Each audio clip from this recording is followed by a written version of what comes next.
বান্দা যখন ফিরে আসে ভাইয়া, কেউ যখন তওবা করে, ভুল বুঝতে পারে, আবার নতুন করে আল্লাহর কাছে ক্ষমা প্রার্থনা করে, কসম খোদা আল্লাহ তাআলা ভীষণ খুশি হয়।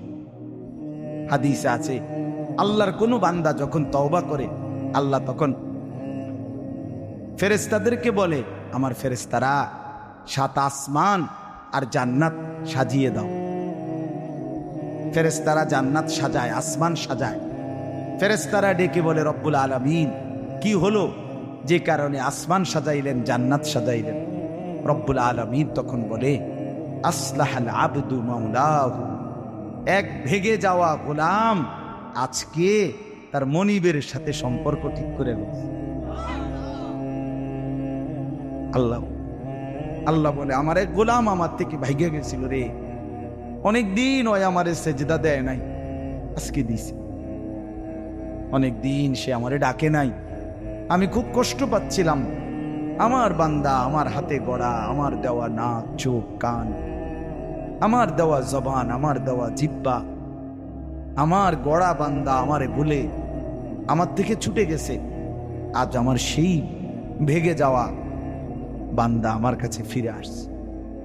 লাল্লাহু আশাদ্দু ফারাহান বিতাওবাতি আবদি, নবী সাল্লাল্লাহু আলাইহি সাল্লাম বলেন, আল্লাহ তাআলা ভীষণ খুশি হয় বান্দা যখন তওবা করে। এজন্য যুবক ফিরে আসো, নওজোয়ান ফিরে আসো, নিজের ক্ষতি করো না। আমি প্রত্যেক দিন বলি ভাইয়া, তুমি মরে গেলে হ্যাঁ পৃথিবীর কিচ্ছু আসবে না। এই বন্ধুরা ধোকা ধোকা, একটা ফোলা ফাইন, তুমি মরলে খানা বন্ধ করতে হবে, কসম খোদা। তুমি লিখ কেন, তোমার একটা ফ্রেন্ড এক লগে যেটি বইয়ে বইয়ে বিড়ি খায়, তোমার লগে গাঞ্জা খায়, ফুটটা খায়, বাবা খায়, মদখোর, গাঁজাখোর, একসাথে বইয়া উলঙ্গ ছবি দেখো, ওই জানোয়াররে জিজ্ঞেস করো বলে, আমি মরলে আমার ঠ্যাংটা ভাঙলে তুই এক বেলা খানা বন্ধ রাখবি। কথা বুঝেন নাই? ধোকা ধোকা, এগুলো ধোকা। আর কেউ থামবে না। আরে আপন বাপ মরলে যেই সন্তানরা দিনের বেলা দাফন কাফন করছে, তারা কি সেই সন্তানরা, আপন সন্তানরা রাতের বেলা ভাত খায় না? কথা বলেন না কেন? পাশের ঘর থেকে খানা রান্দাই আরো বেশি খায়, আরো একটু গোস্ত লাও, যেই কান্দাটা তুমি কাঁদছো আজগা। কি ভাইয়া, তাইলে আপন বাপ, তারপরেও তো সন্তান খানা খাবে, তোমার লেগে কান্দবে কে? এর জন্য পৃথিবী আমাদের কারো জন্য থামবে না ভাইয়া, থামবে না। সামনের গাড়ি অ্যাক্সিডেন্ট করে, পেছনের গাড়ি অপেক্ষা করে না, পাশ কাইটা কাইটা চলে যায়। জ্যাম বাজ্যা গেলে আরো শিক্ষার শুরু করে, আরে লোক মরে গেছে, আরে মরলে মরুক বেটা, রাস্তা ক্লিয়ার করতে কো। ঠিক কিনা বলেন না কেন? তোর বেটা বেটা কেডা মরছে না মরছে বেটা, এর লেগে বুঝি মানুষের রাস্তা আটকায় রাখবে, মানে এই যুক্তি দেখা। তাহলে কেডা মরছে না মরছে মানে তোর মতো এক মানুষ মরছে। ঠিক কিনা বলেন না? তোর মতো এক সুস্থ সবল মানুষ মরছে বেটা, যে একটু আগে হাত নাড়তো, পা নাড়তো, সেই মানুষটা এখন রক্তে ভাসতেছে বেটা। পাত্তাও নাই, কিসের সময় কাম, কার হাতে সময়? সবাই মেশিনের মতো, যন্ত্রের মতো দৌড়াইতেছে। রাস্তায় দেখেন না সিএনজি, অটো কি করে সবাই, কারো হাতে সময় নেই। ঠিক কিনা বলেন? কে কাকে ঠেলিয়া যাব, কারো হাতে সময়, কে কার জন্য থাম।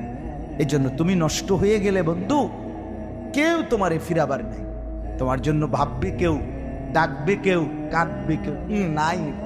আরে আপন মা বাপের তো খবর নাই এখন।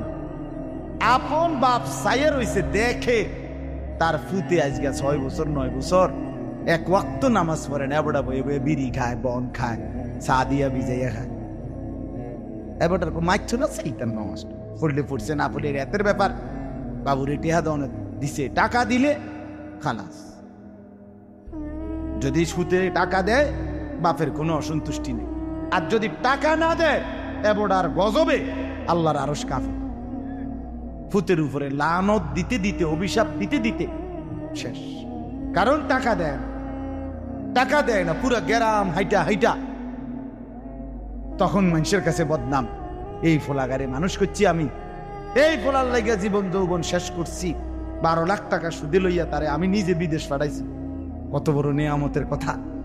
বেশরম মানুষ সুদে টাকা লইয়া আবার মানুষের দ্বারে কও এত বড় হারাম কইরা আবার কইতেছ, হ্যাঁ 12 লাখ টাকা দিয়ে ফুলা বিদেশ ফাড়াইছি আমি, কিস্তি লইছি আমি, সুদে লইছি আমি, আর অন ফুলাগাও একটা টাকা দেয় না। তার মানে সম্পর্কটা হয়ে গেছে এখন টাকা পয়সার। আখিরাত কোথায়? আখিরাত কোথায়? আমার মা বলছিলেন, আজীবন আমার আব্বা বলতেন, আলহামদুলিল্লাহ আমার আব্বা, আমরা 5 ভাই মাদ্রাসায় পড়ছি, 5 ভাই আলেম হয়েছি। আব্বা আজীবন বলতেন, আমার স্বপ্ন আমার ছেলেরা 5 জন আলেম হবে, আমার কবরের পাশে চারদিকে আমার ছেলেরাই দাঁড়াবে। এই বছর আমরা ঈদের 2 দিন পরে বাবার কবরের সামনে মসজিদে গ্রামে মাহফিল করছি। আমি বয়ান করছি, আমার বড় ভাই বয়ান করছে, আমার ছোট ভাই বয়ান করছে। আমার আব্বার আমরা 5 ভাই 3 বোন, আমাদের ছেলে মেয়ে মিলে, আর আমার মা বাইচা আছে, আমরা মোট 45 জন। আমার বাবার বংশ, মা সহ, মা ছাড়া 44 জন, মা একজন 45, একের গুণা 45, আলহামদুলিল্লাহ। একেবারে 45 জনের ছোট বাচ্চাটাও, একবারে 2.5 বছরের বাচ্চাটাও আলহামদুলিল্লাহ আল্লাহর নাম বলতে না। 2.5 বছরের মেয়েটাও ওই মজলিসে গেছে, আমাদের সবচেয়ে ছোট, সেও মাথায় হিজাব ছিল, আল্লাহর নাম রাখছে। দাদা ভাইয়ের কবরে দাঁড়াইছে, নানার কবরে দাঁড়াইছে। এই জন্য বললাম মা বাপদেরকে অনুরোধ করি সন্তানের প্রতি কদর করে। সবাই মিলে ফিকির করে, দেখেন আয়াতের তর্জমাটা শুনে, তাইলে কথা শেষ। আল্লাহ তাআলা বলেন 25 নম্বর পারা কোরআনুল কারীমের 43 নম্বর সূরাটার, এই সূরার 7টা আয়াত, ব্যাখ্যা লাগবে না, শুধু তর্জমা শুনে তাইলেই বুঝবেন। আল্লাহ বলেন 74 নম্বর আয়াত থেকে পড়ছি, ইন্নাল মুজরিমিনা ফি আযাবি জাহান্নামা খালিদুন। আল্লাহ তাআলা বলে, নিশ্চয়ই পাপীরা জাহান্নামের আযাবে চিরস্থায়ী থাকবে। ইন্নাল মুজরিমিনা ফি আযাবি জাহান্নামা খালিদুন, নিশ্চয়ই পাপীরা জাহান্নামের আযাবে চিরস্থায়ী থাকবে। কতদিন? এবার আল্লাহ আবার ব্যাখ্যা করে বলে, বান্দা বুঝেছো? লা ইউফাত্তারু আনহুম, 1 সেকেন্ডের জন্য বিরতি দেওয়া হবে না। জাহান্নামী চিৎকার করে বলবে, মাওলা আমারে মৃত্যু দিয়ে দেন।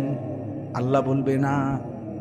জাহান্নামী বলবে, আল্লাহ একটু সময়ের বিরতি দেন, 10টা মিনিটের বিরতি দেন মাওলা।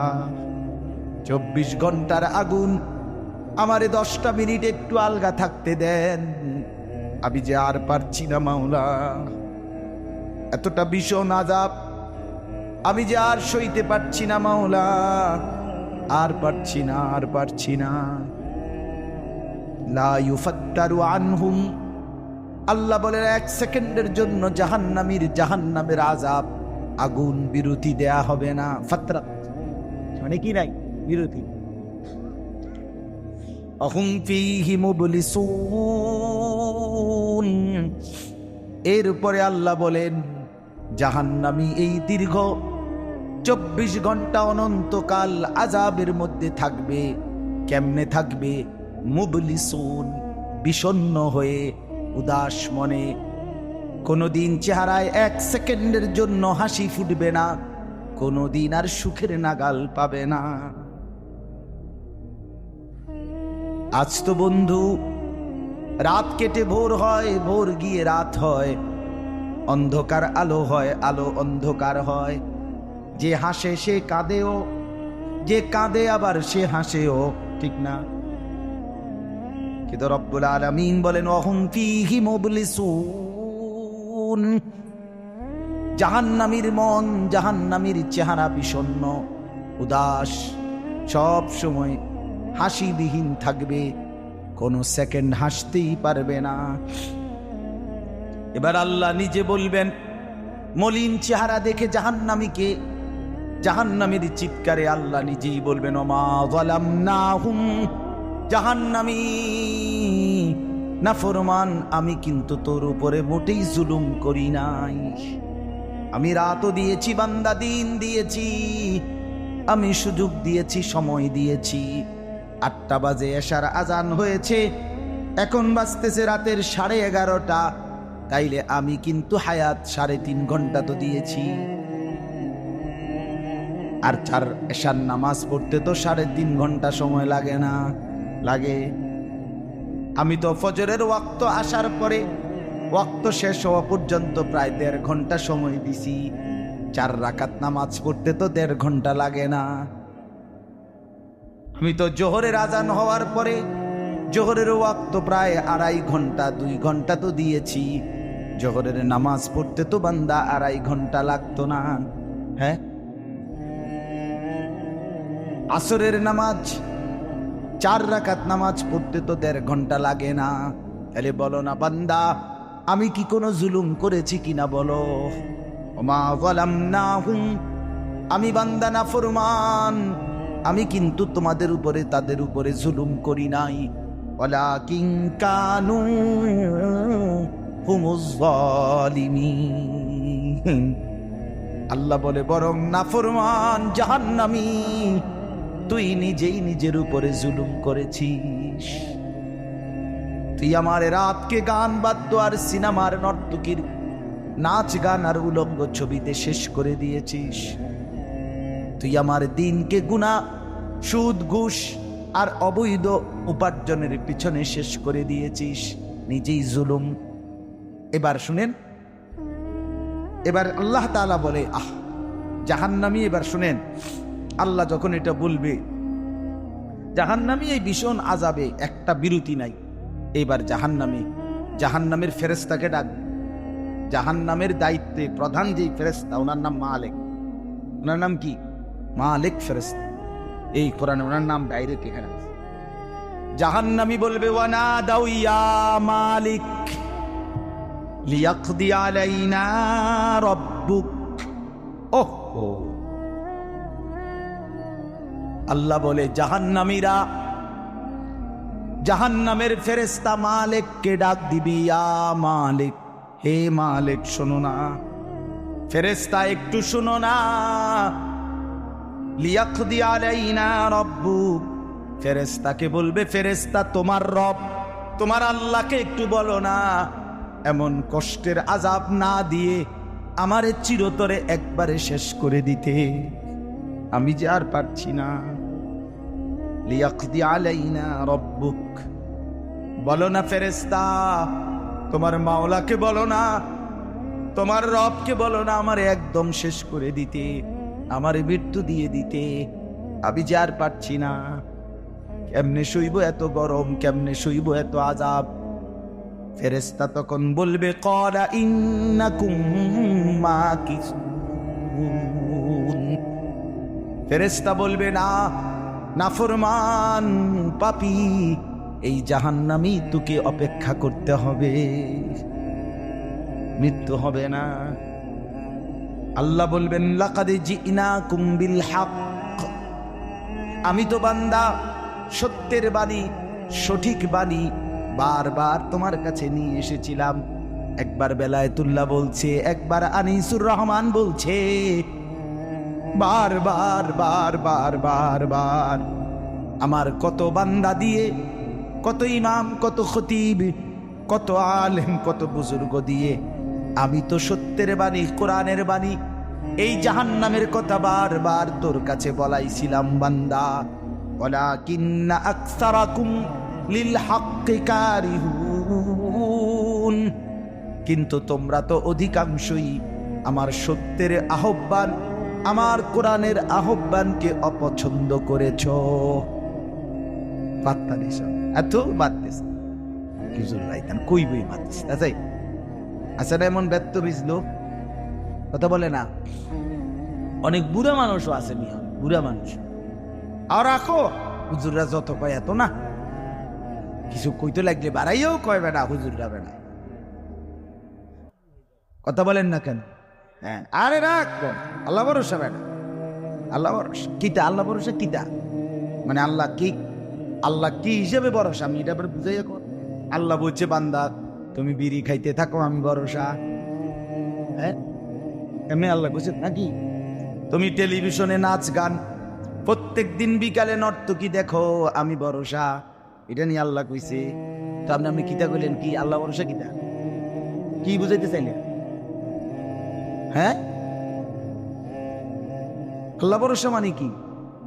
মানে আপনি গুনার উপরে মৃত্যু পর্যন্ত টিকে থাকবেন আর আল্লাহ ভরসা, এটাই না? নবী সাল্লাল্লাহু আলাইহি সাল্লাম সুপারিশ করবেন মানে কি? নবীজি সুপারিশ করবেন এই কথার অর্থ কি? এই কথার অর্থ এই যে উম্মত তুমি বিড়ি সিগারেট মদ জুয়া চুরি ডাকাতি জিনা ব্যভিচার নাচ গান সুদ ঘুষ তোমার যে তোর শরীরে কুলার মৃত্যু পর্যন্ত শেষ মুহূর্ত পর্যন্ত তুমি করতে থাকো, আমি সুপারিশ করে করে তোমার বেহেশতে দিই, এই তো অর্থ না?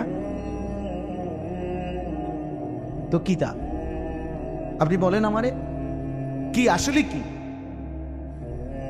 আরে মুসলমান খুব বেশি খামখেয়ালি, খুব বেশি খামখেয়ালি। এবার দেখেন একটা শক্ত কথা আল্লাহ বলছে, আম আবরামু আমরান ফাইন্না মুবরিমুন। আল্লাহ বলে জালেমরা পাপীরা তোরা আমার আযাব থেকে বাঁচবার কোনো ব্যবস্থা করেছো কিনা তোমরা ঠিক করো। ফাইন্না মুবরিমুন, আমি তোমাগরে কেমনে ধরবো শাস্তি দেব কি কি এগুলো আমি আল্লাহ আমার গুলো ঠিক করে ফেলেছি। যে আম আবরামু আমরান, তারা কি কোনো ব্যবস্থা করেছে কিনা জিজ্ঞেস করেন। ফাইন্না মুবরিমুন, আমার ব্যবস্থা আমি করে রাখি। বুঝেন নাই কথাটা? আল্লাহ বলেন আমার শাস্তি দেব কি কি, আমার আযাব দেব কি কি, আমি সব ঠিক করে রাখছি জাহান্নামে। তুমি বান্দা বাঁচবা কেমনে তোমারটা তুমি ঠিক করছো কিনা বলো। এবার শেষ আয়াত, আম ইয়াহসাবুনা আন্না লা নাসমাউ সিররাহুম ওয়া নাজওয়াহুম। আল্লাহ বলে নাফরমান পাপীরা জালেমরা দুশমনরা মনে করে আমি তাদের গোপন কথা অন্ধকারের গোপন পরামর্শ একেবারে চুপচাপ নিরিবিলি কথাগুলো আমি শুনতে পাই না। কেমন ইয়ারফোন লাগাই রাখছে না, মা কানের মধ্যে দুটা বল্টু লাগাইলে তার আল্লাহ শুনে না, কথা কয় না। হ্যাঁ, আল্লাহ জিজ্ঞেস করছে তুমি এই ভাবছো না তুমি যে কানের মধ্যে গান শুনবার টাইমে ইয়ারফোনের বল্টু লাগাইয়া রাখো, তুমি মনে করছো না ফরমান মাইনসে না শুনে না, তো মাইনসে যখন শুনে না আমিও শুনি না নাকি? জবাব দেন ওই যুবক, বলো না মিয়া। মাটির নিচে কিংবা অন্ধকারে অথবা একাকী কোনো গোপন জায়গায় তুমি যেই অসভ্যতা করছো, যেই ভিন নারীর সাথে কথা বলছো, বন্ধুদের অসভ্য আড্ডা দিচ্ছ, তুমি মনে করছো গ্রামের কেউ দেখে না, গ্রামের কেউ জানে না। আল্লাহ বলে তাহলে তুমি কি এই ভেবেছ যে আমি আল্লাহও জানি না? বালা, হ্যাঁ আল্লাহ বলেন আমি জানি, আমি শুনি, আমি দেখি। আর অরসুলুনা লাদাইহিম ইয়াকতুবুন, আমার পক্ষ থেকে মনোনীত ফেরেশতা ডান কাঁধে বাম কাঁধে তারা কিন্তু সাথে সাথে 24 ঘন্টা ইয়াকতুবুন লিখতেছে লিখতেছে লিখতেছে কি না বলেন? ডান কাদের আর বাম কাদের ফেরেশতাকে তুমি তোমার থেকে আড়াল করবা কেমনে? বলেন না কেন, কেমনে আড়াল করবে? সুযোগ আছে কারো? আল্লাহ আমাদেরকে বুঝ দান করে। অতএব বাপ, জাহান্নামীর আর্তচিৎকার শুনলেন আপনি, জাহান্নামী আল্লাহকে ডাকবে, জাহান্নামী ফেরেশতাকে ডাকবে, জাহান্নামী একটু আযাবের হালকা করতে চাইবে, জাহান্নামী মৃত্যু কামনা করবে, জাহান্নামী কতভাবে যে বাঁচতে চাইবে, কিন্তু কসম আল্লাহ বাঁচতে পারবেন।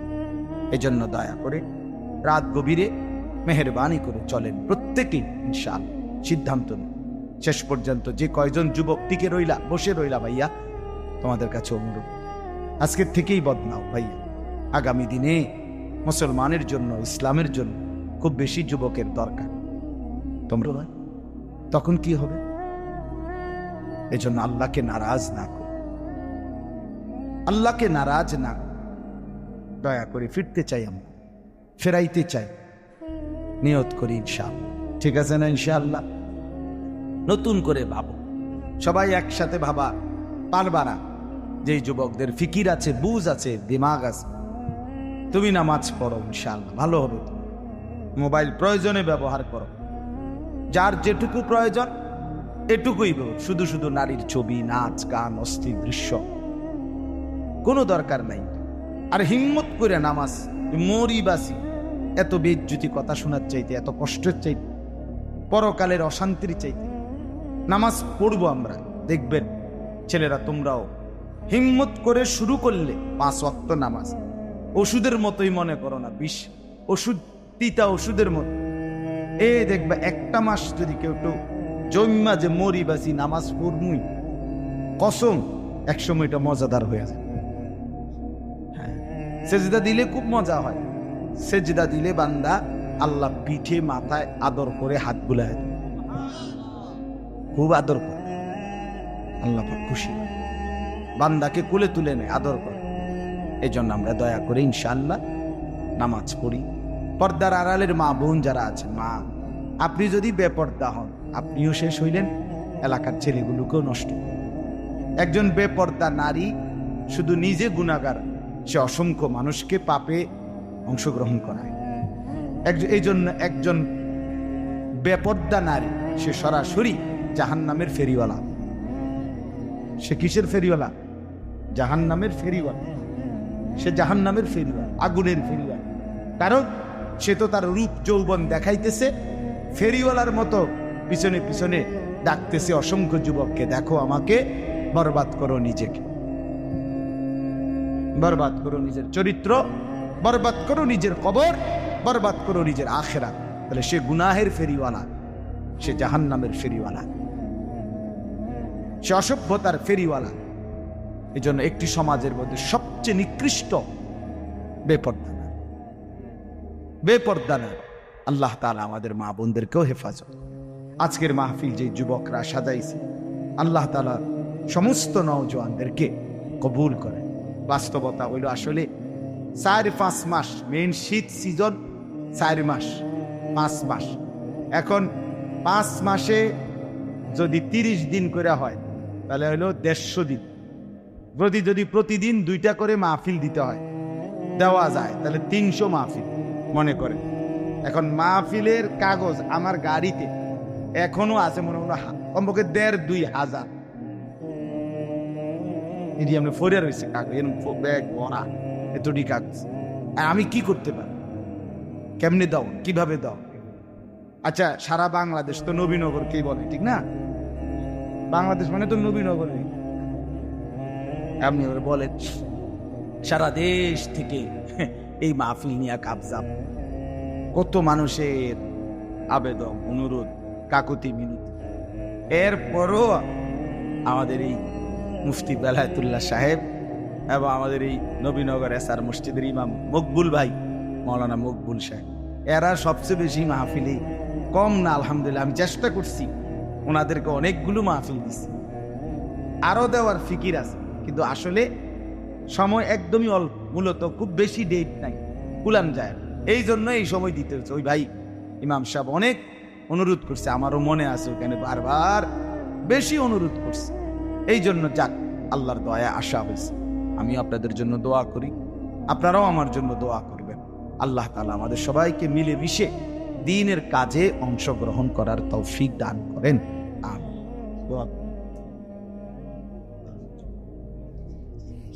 আল্লাহ কবুল করেন।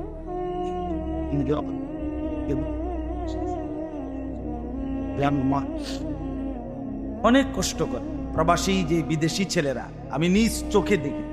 এইবারও আমি উমরায় গেছি যে রমজানে, এই রমজান আমি প্রবাসী ভাইদের রোমে রোমে গেছি, বয়ান করছি। 12 জন, 14 জন, 16 জন, 20 জনের রুম, হালাকা। এবার বেলায় যে হালাকা কাকিয়া, ওখানে গিয়ে বয়ান করছি। এবার এই আমগো প্রবাসী বাংলাদেশি ভাই, আর এই অনেক কষ্ট করে 12 ঘন্টা 14 ঘন্টা ডিউটি করে। হ্যাঁ, এরপরে আপনার এই ছোট্ট একটা রুমের মধ্যে 14 জন 16 জন একসাথে ঘুমায়, নিজেরা রান্না করে খায়, নিজেরা ঠিক আছে, কথা হবে ইনশাআল্লাহ। হ্যাঁ, এই জন্য এরা অনেক কষ্ট করে। এই কসবার এক ছেলে, আমি এক মাস এবার আমার এইবার রমজানে জড়ায় ধরা আমার কানছে অনেক, বিদেশ মক্কায়। ছেলেটা আমারে বলতেছে, হুজুর আমি 8 বছরে আজকে বিদেশ করি, এই 8 বছরে কোনোদিন এই বিদেশে একজন ভালো ডাক্তার কোনো শরীরে কোনো রোগ সুখের জন্য দেখাই। কয়েকজন ডাক্তার যদি দেখাই তাহলে হেরার যে ওষুধ টষুধ দিবে আমার 15-20 হাজার টাকা চলে যাবে খরচ। কয় তাইলে আমি বাড়ির টাকাটা পাঠামু কেমন? কয় এই জন্য ব্যথা বেদনার একটা ট্যাবলেট খাইয়া কইরা থাকি হুজুর, আর এই কলজার মধ্যে জমাইয়া টাকাগুলো সব বাড়ি। ছেলেটা আমারে খুব কাঁদছে, আমার পোলাটার কথা মনে। সে আমারে বলছে, হুজুর আমি আজকে 8 বছরের কসম আল্লাহ এই মক্কায় বলতেছি, কয় সুখ নিজের আনন্দ বলতে কি জিনিস আমি আজকে 8 বছরে কোনোদিন দেখিনি। সবটা দিয়ে দিছি পরিবারের জন্য, মানে বাড়িতে, শুধু কোন রকম মানবেতর, কোন রকম মানে কোন রকম জিন্দিগিটা কাটাই, বিদেশে পড়ে আছি আমি। কিন্তু এরপরে বাবা এতটা কষ্টের টাকা পাঠাবার পরে যেই স্ত্রী, যেই বিবি বাজারে বাজারে ঘুরে, বেপর্দা করে, মোবাইলে সারা দিন রাত পড়ে থাকে, স্বামীর পবিত্র আমানত, নিজের ইজ্জত, নিজের সতীত্ব নষ্ট করে, পরকিয়া, ভিন কোনো পুরুষের সাথে অবৈধ কোনো সম্পর্ক করে, তার মতো অসভ্য, নির্লজ্জা, বেহায়া, অসভ্য নারী আল্লাহর জমিন আর কেউ হইতে পারে। তোর জন্য বেটি, তোর ছেলেটার জন্য, বাচ্চাগুলোর জন্য এই ছেলেটা, এই পুরুষটা আজকে 6টা বছর, 8টা বছর, 12টা বছর বেটা বিদেশের জমিনে পড়ে আছে, আর বিনিময়ে তুই নিজের জিন্দেগি নষ্ট করে দিলা, স্বামীর পবিত্র আমানত নষ্ট করে দিলা তুমি। এই জন্য দয়া করে আমার কথাটা যদি একটু শক্ত হয় মাফ করে দিয়ে নামা, কিন্তু প্রবাসীর বিবিদেরকেও বলি, বোন দয়া করে নিজের ইজ্জত, আব্রু, সতীত্ব, নিজের চরিত্রের হেফাজত কষ্ট করে হলেও, আপনার জন্য স্বামী বেচারা কষ্ট করে, আপনিও তার জন্য কষ্ট করেন, মিলেমিশে সবর করিলে, চরিত্রের হেফাজত করিলে একদিন দুইজনই জান্নাতি হবে। ছেলেরা যারা তোমাদের বাপ বিদেশ, তোমরাও ভাইয়া একটাবার দেখে আইসো কি কষ্ট করে। এই জন্য দয়া করে কষ্টের এই রক্ত পানি করা টাকা শুধু শুধু মোবাইল টিপ্পা, উলঙ্গ ছবি দেখা, নর্তকীর নাচ গান দেখে ভাইয়া কষ্ট করো। এত বড় জুলুম বাপের উপরে কইরো না, আল্লাহ সইবেন। এত বড় জুলুম কইরো না, একদিন তুমি কষ্ট পাই, একদিন তোমার উপরে এই মুসিবত আসবে। আল্লাহ আমাদের ছেলেদেরকেও হেফাজত করেন। মসজিদের কাজ আমি নিজেও দেখছি, আলহামদুলিল্লাহ মসজিদের কাজ চলতেছে। দয়া করে সবাই মিলে মসজিদের দিল খুলে দান করবেন। মনে রাখবেন হাদিসের মধ্যে আছে, আল্লাহ নবী সাল্লাল্লাহু আলাইহি সাল্লাম বলছেন, ইসরাফিল যখন ফু দিবে কিয়ামতের দিন সব কিছু ধ্বংস হবে, হবে কি না? কথা বলেন না। ইল্লাল মাসাজিদ, নবীজি বলছে মসজিদ ব্যতীত। ইসরাফিল ফু দিলে আসমান, জমিন, চন্দ্র, সূর্য, ঘর বাড়ি, দালান, বিল্ডিং, পাহাড়, নদী সব চুরমার হয়ে যাবে, মসজিদ ভাঙবে না। বোতলে মসজিদ কি হবে? এক মসজিদ আরেক মসজিদের সাথে লাগবে, মিশবে আর কি। মিশা সব মসজিদ কাবা ঘরের সাথে মিলবে, একসাথে আল্লাহর ঘর কাবা সহ একসাথে সবগুলো জান্নাতে চলে যাবে। এরপরে এই জন্য মসজিদের দান যে করলেন, আপনি মসজিদে টাকা পয়সা দান করলেন, যে মসজিদ আপনি বেশ দিকে দেখবেন, আর এই যে আমরা গ্রামে মসজিদ বুঝেন, এই জন্য মসজিদের দান শেষ হয় না। মসজিদের দান কি হয় না, শেষ হবে না। আপনি দিয়ে যাবেন, আগে দিছেন আবার দিবেন, সামনেও দিবেন, ঠিক আছে ইনশাআল্লাহ। সবাই সহযোগিতা করেন। ভবিষ্যতেও ছেলেরা তোমরা নিজেদের এই মাহফিল আন্তরিকতার সাথে মিলেমিশে চালু রাখো, চেষ্টা করবা। আমরাও যদি